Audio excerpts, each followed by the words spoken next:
have no words right now. I'm just so happy for Cody. I don't either. Where's your hat? Okay, never mind. We'll take care of that later. Can I just have a hug? Johnny's showing his emotion, Preds Nation, and when he's up to it, he can go behind the TV and dig out my hat that I threw when Cody got the hat trick. Everybody's hands go up, way up, as the Nashville Predators defeat the Colorado Avalanche by a final score of 5-1 Saturday night inside Bridgestone Arena on the back of a 25-save performance by Gl8sser, who continues to be hot on this win streak the Preds have going for him. I don't think he'll be going anywhere come March 8th. The Preds also are propelled to victory in this game on the back of the Avs' biggest nightmare tonight, Cody frickin' Glass with his first hat trick in his career. Props to Ryan Johansson, former Pred, for the nice things he said in the loss for his team in the Avs locker room after this one. Unlike the Avs' last visit to Nashville this season, other than when the game was tied, for the most part of this game, the Preds were in firm control of it. Third game of the 5-game homestand for the Preds riding a 7-game win streak, season high coming into this game. A quarter of the season left to go.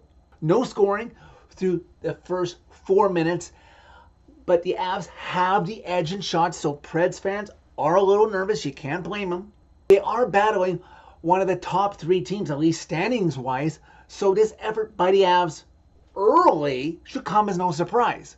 About halfway through the first period, Preds in the defensive zone. You got Ryan McDonagh taken down by Andrew Cagliano, so you think the Preds are going to go on the power play, but Cody Glass is also called for roughing, so the Preds and Avs play 2 minutes of 4-4, but fortunately for the Preds, I would think until things settle down, the Avs are not able to score, and we play on. Just over 7 minutes left to go in the first period. Things are picking up. Momentum seems to be swinging the Preds' way as Mark Jankowski gets a partial breakaway, and he tries to flip it backhand to try and sneak it in past Georgiev for the Avs, but it just slips going in the far corner. Just over 5 minutes left to go in the first period. Preds Nation, you can hang this progression in the Louvre for all I care. It was so beautiful. Ryan McDonagh goes chasing into the Preds zone for the puck, and he somehow pinpoints, usually you don't want to see a guy do this, backhand passes it straight ahead, stretch pass to Cody Glass, who plays give and go with Colton Sissons. It goes into the Avs zone, and you know what ultimately ends up happening? Of course you do. You saw this play live, as most Preds Nation members are going to say they saw this game in a moment. Colton Sissons gets the puck. He gets it back to Cody Glass, who gets firm control so he doesn't make a mistake. Beats Georgiev, and the Preds stamp their claim to want to win this game. They're up 1-0. For the 7th time during this win streak that the Preds are on, they have scored the opening goal. Less than 2 minutes later, though, bad turnover by Philip Forsberg, and the Avs have a 2-on-1, and would you know it, it's Nate McKinnon as he comes in, picks the corner, beats Saros. You can't blame Saros for that one, and just like that, this game is tied at 1. We play out the remainder of the first period. The horn sounds, signaling the first intermission. This game is tied at 1, and considering how the Preds started this game and the aggression that the Avs showed early, props to them just being tied at 1. And hey, it's 10 shots apiece on the shot clock. Over a minute into the second period, Gl8sser, who looks like he's getting dialed into this game as he stops McKinnon. This time, fool me once, shame on you. I'm not going to get fooled again, because he gets set up by Mikko Rantanen, and he denies him getting a second goal. 3 minutes later, this is when the Preds start dialing up the pressure. They get a good possession, good cycling in the Avs zone, but can't beat Georgiev. Almost 8 minutes now into the second period. Preds putting on a clinic. And of all people, it's being driven by Jeremy Lauzon. Oh, how far he's come since the Preds acquired him from Seattle. He's cycling. He's going deep. He's doing Roman Josi type things behind the Avs net. And though the Preds don't score, they do draw themselves a power play. Preds unable to score on that power play, but they did have some solid looks for most of the first minute of it, showing that momentum is continuing to go into the Preds' favor. This was an interesting sequence as about 9 minutes into the middle frame, Yakov Trenin powers himself into the Preds zone, trying to will his team to get back to victory. But former Pred, that guy who played a couple games for the Preds before he was traded in that three-way trade between Matt Duchene and Kyle Turris, that number 8 we don't like to talk about anymore, Sam Girard defends him off of the puck. Then a little bit later, Saros still showing his mind is centrally in this game. Devin Tays with a shot from the point in the Preds' defensive zone. It's tipped, but Saros snares it. This is all leading to this. All leading, building up the momentum to just under 6 minutes left to go in the second period. Alexander Carey gets the puck to Tommy Novak, who is driving. He gets behind the Avs net. He's waiting, and unbeknownst to the Avs defenders who let this man get in front in the slot, Tommy Novak gets it out to Winnipeg native Cody Glass.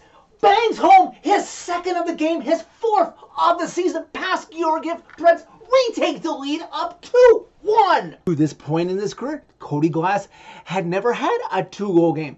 But of course, we're not going to stop there. Preds are hungry now. They can smell blood in the water even though they're playing the Avalanche and not the Sharks. Soon after, they have a 2-on-1. Cole Smith nearly makes it 3-1 right there. With about 4.5 left to go in the middle frame, Nate McKinnon gets Roman Josi to take a penalty. It might have been borderline, slightly questionable, but more times than not, McKinnon is going to get the benefit of the doubt. And the Avs had some good looks, but the Preds penalty kill is really doing its job now and defends well, keeping the Avs off the scoreboard and kills off the penalty. Then after the kill, McDonough has a great chance to give the Preds a 2-goal lead. But he rings it off of the right post behind Georgiev. Last minute of the second now. Oh no.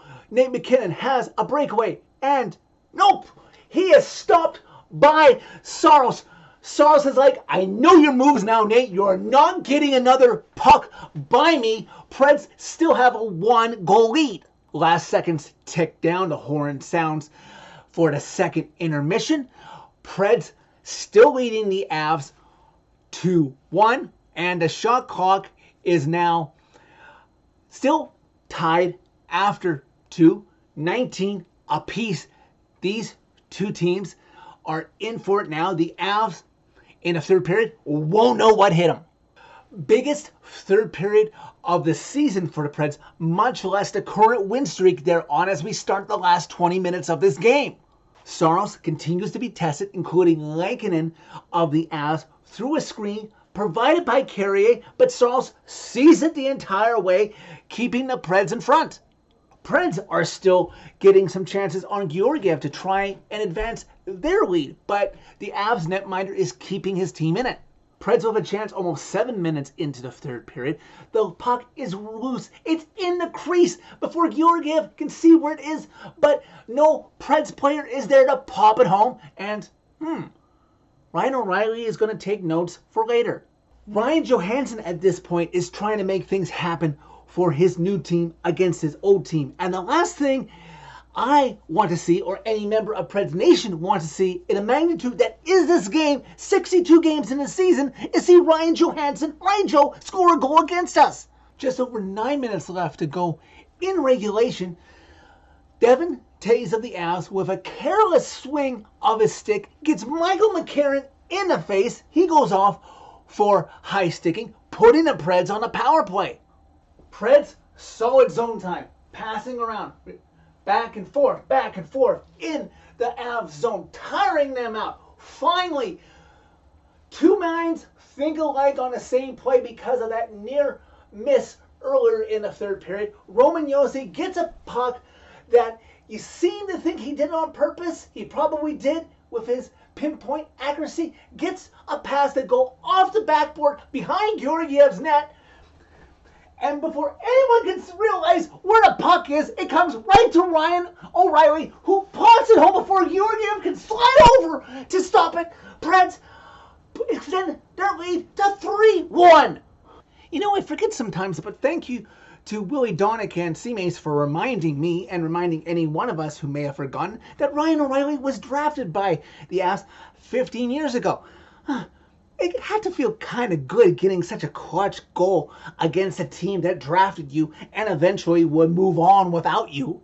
So I gotta ask, even though the moment has passed us by and the game is long over, how was everyone's heart rate doing watching this game with 7 minutes left to go in regulation? Preds are not content to just sit on that 2-goal lead. They want a 3-goal lead, as with about 5 minutes left to go in regulation.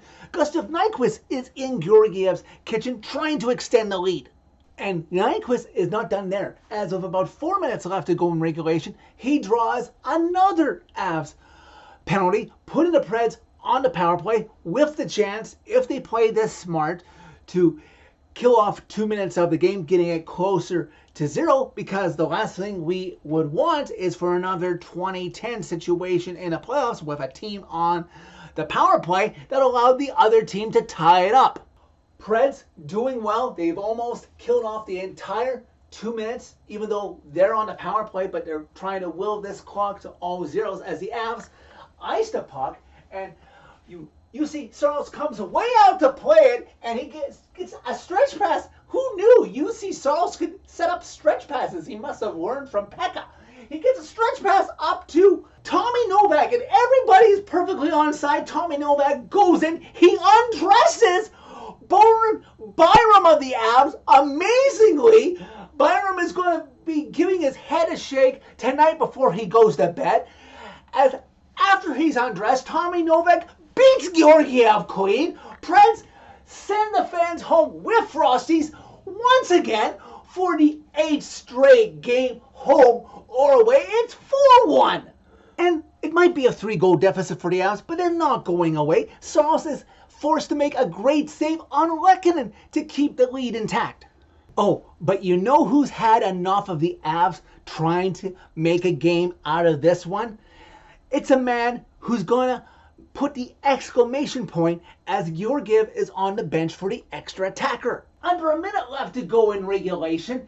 The puck is in the Preds zone. Number 8, Cody Glass, of all people. His teammates were willing him to get this done in this game more than they wanted to get it into the empty net. Cody Glass sends it under 180 feet into the empty cage, vacated by Georgiev.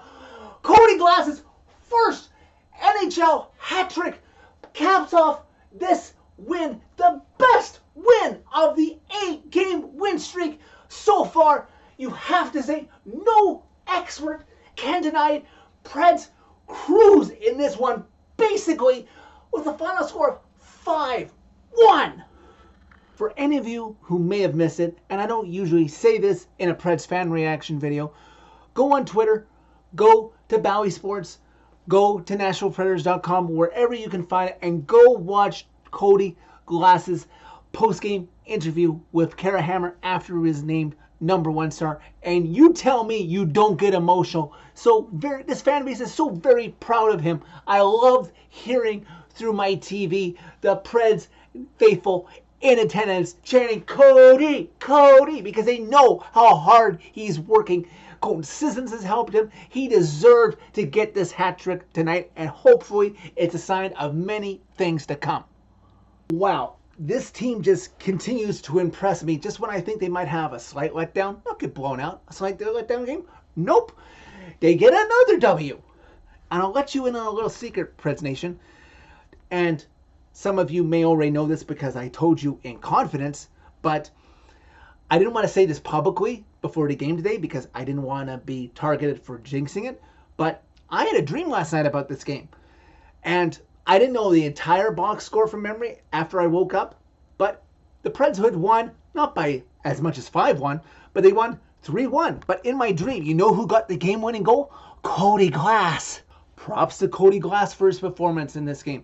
And I think it's clear, if nobody has publicly said it, as much as we love Ryan Ellis, Preds Nation, for what he's done in the past, it's clear that we know who the winner is of the Nolan Patrick, Cody Glass, Ryan Ellis three-way trade was. After the hectic Minnesota game on Thursday, I was ready for a letdown game. But this team continues to defy the odds right now. 8 wins in a row for this team, all 8 of them with the Preds scoring at least 4 goals. You know, if I didn't know better, I'd think that Wendy's, considering surge pricing right now, might be due in part to the fact that the Preds are costing them a lot of money with all the free Frosties that Metro Nashville Preds fans are getting right now. As for the homestand, with 2 games left to go, this is the expectations you guys have set now. You guys have 2 cupcakes, standings-wise, coming into town on Tuesday and Thursday. This is no time for a letdown game. Okay? You got to get it to 9 on Tuesday and then 10 on Thursday. So that is it for this video. Thank you very much for watching. As always, I'm still pumped up. Click like if you like this video. Click subscribe if you really liked it. You can find my social media and interact with me during every Preds game and after it, giving each other celebratory high fives by clicking on a channel name. Tell all your friends about Redemption and Preds Nation. Make sure if you see Cody Glass out on Broadway Saturday night, you give that man a hug and buy him a beer.